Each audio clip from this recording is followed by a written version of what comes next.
siku timu ya Simba ilikuwa inacheza mchezo wa robo finali na nilitakia heri kwenye mchezo wao.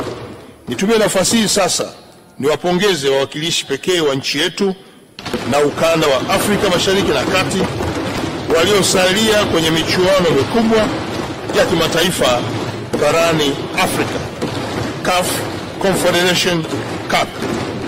Timu ya Simba Sports Club kutoka mtaa wa Msimbazi jijini Dar es Salaam kwa kufuzu hatua ya nusu fainali kwa kuiondosha timu ngumu ya Al Masry kutoka nchini Misri.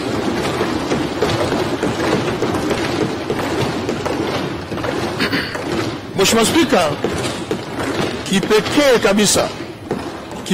kabisa naomba nimpongeze mlinda mlango wa Simba Moussa Pin Kamara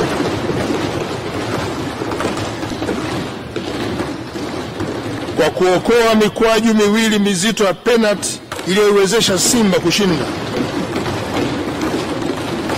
Naipongeza sana timu ya Simba kwa ushindi huo na tunawatakia heri katika mechi inayofuata ya nusu fainali, na nina imani mtafika hatua ya fainali na hatimaye kutoa ubingwa kwa mara ya kwanza kwa kauli mbiu iliyosema hii tutavuka. Na sasa kauli ya kuingia nayo kwenye mashindano ya nusu fainali inasema hatuishii hapa. Hiyo ndio kauli mpya.